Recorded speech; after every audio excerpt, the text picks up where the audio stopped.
des ordinateurs, mais moi je pense à ceux qui n'ont pas d'ordinateur. Et ben eux, du coup, on les prive d'enseignement. Pour les CM, ça va, mais c'est vrai que pour les grands projets, c'est autre chose. Bonjour à tous. Pour pallier la fermeture des établissements scolaires en France, qui pourrait durer au moins 15 jours, selon le ministre de l'Éducation nationale française, le téléenseignement est devenu une priorité, et ce, afin de garantir les fonctions pédagogiques des écoles. Voyons tout d'abord comment le téléenseignement fonctionne en France et en Chine. En France, le CNED, le Centre national d'enseignement à distance, a mis à disposition une plateforme baptisée Ma classe à la maison qui offre des exercices aux élèves selon leur niveau d'études et permet aux enseignants de donner des cours virtuels par visioconférence. Et comment cela se passe-t-il en Chine?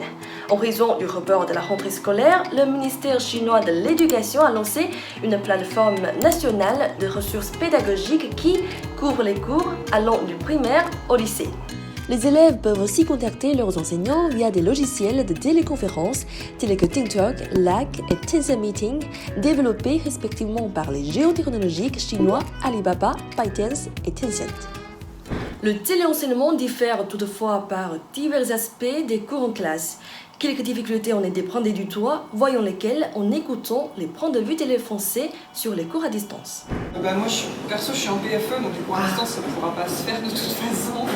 On a des ordinateurs, mais moi je pense à ceux qui n'ont pas d'ordinateur, parce qu'ils n'ont pas le budget, et du coup ils ont besoin de l'école. Pour le fac, ça peut marcher, mais pour l'école d'architecture, il faut que tu as discuté, tu as dessiné avec les profs. Pour les CM, ça va, mais c'est vrai que pour les grands projets, c'est autre chose. Si dans certaines écoles, il y a des étudiants qui sont un peu plus démunis, qui n'ont pas forcément l'accès à l'informatique, tout ça, et ben eux, du coup, on les prive d'enseignement. Les difficultés liées aux cours à distance sont également constatées par les enseignants chinois.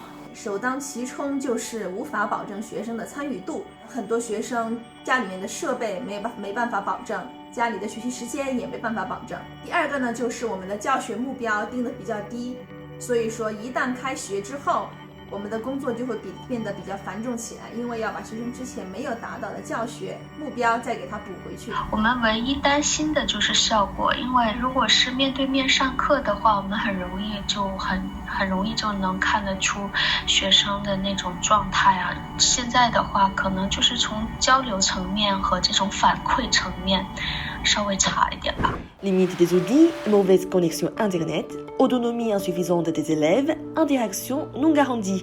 Tout cela pourrait contribuer à une moindre efficacité des cours.